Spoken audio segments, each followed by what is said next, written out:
The summer I was 10. The lilac hung heavy in the garden, and the old house on the hill seemed to listen when you spoke, as if its walls remembered every word spoken within them, long before my name was signed on any birth certificate. I can still hear the clock in the hall tick like a patient heart, slow and forgiving, while cicadas stitched the afternoon with a green, buzzing lacquer. Holly and I, two ordinary children with mud-stained knees and a hunger to believe in things that would not fit in our pockets, played in the yard behind the house, where the hedge pressed close to the windows and the well kept its own quiet counsel. The house wore its air of endurance as a kind of mercy, as if time itself had decided to stay put here, in this place where the steps stayed creaks only for old visitors and the door sighed when you pushed it open. Holly and I invented a ritual for staying things still, for granting the day a little more sun.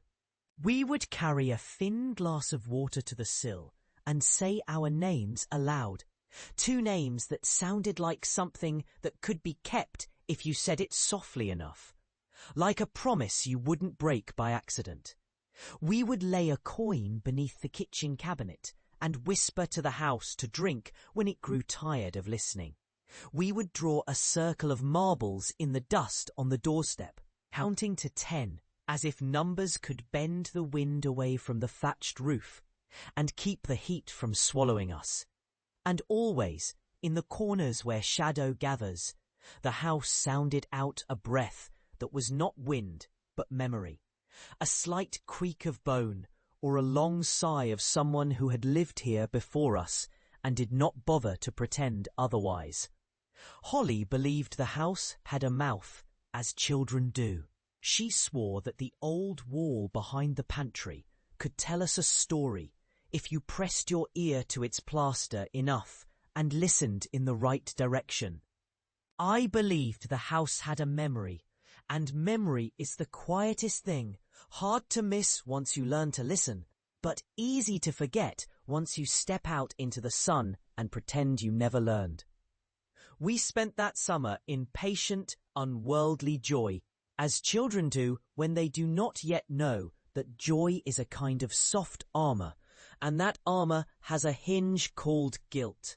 We found a narrow stair tucked behind the coat closet that went down into the basement where the air tasted metallic and old, where a wooden door at the far end was painted the color of rain-soaked slate.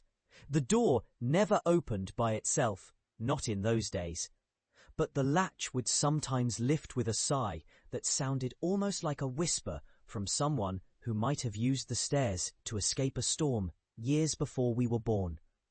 One afternoon, after a thunderstorm, Holly and I stood at the top landing and watched the rain make curtains on the windows, the way rain always makes a second, quieter world outside our world. A key slid quietly into the memory of the house itself, or perhaps into the memory of us, and the hallway lights flickered in a way that felt like blinking.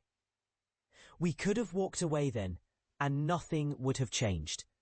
But there was a small ache in the moment, an ache that told us we were touching something older than happiness, something that preferred not to be disturbed.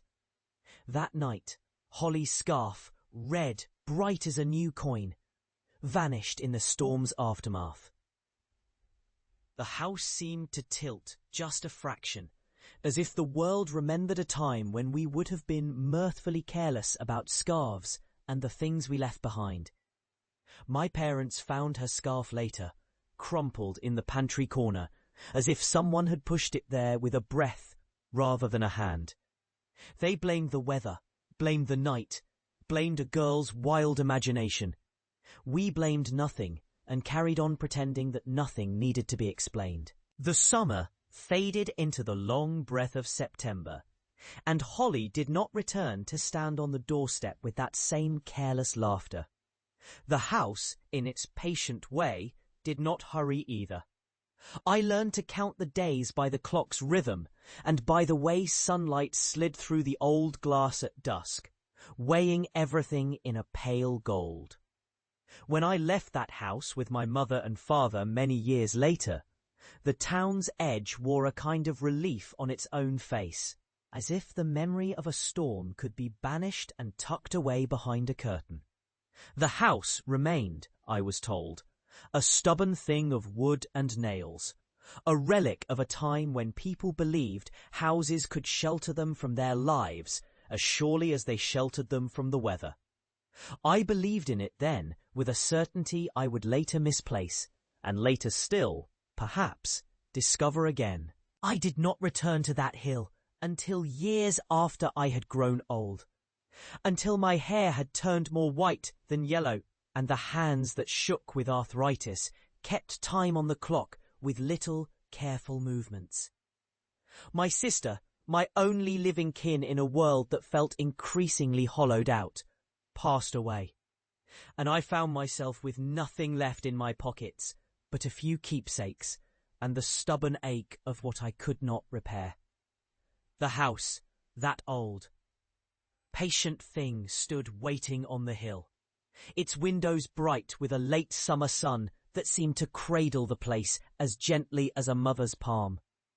The town had not forgotten it either, or perhaps it had forgotten me for a while, and then remembered with a twinge when I came back to sign the papers and lock the doors for the final time. The moment I stepped inside again, the air carried the old scent of rain and lilac, and something else, something that felt like a page being turned, the rough edge of a secret becoming smooth. The house did not pretend to be surprised by my return, and the hallway, when I listened, did not pretend to be anything other than what it always had been, a corridor that could hold stillness as if it were a coin. In the days that followed, the house began to show me its memory, the way an old teacher reveals the algebra you forgot you knew. Gently at first, then with small insistence, until you cannot pretend you do not understand. The coins I had laid on the sill as a child appeared again, not as a mere reminder, but as a sign that the ritual had not truly ceased to operate in the world. The marble on the doorstep still bore the imprint of our childhood footprints, though all the rest of the dust had shifted and settled with age. A crack in the pantry wall, once merely a line of stress, stretched and deepened as if a mouth beneath the plaster wished to speak. I began to hear, in the quiet between breaths, the soft whisper of a girl's voice, not Holly's, not my own, but something like a friend's, who never learned to become a memory, and learned instead to linger.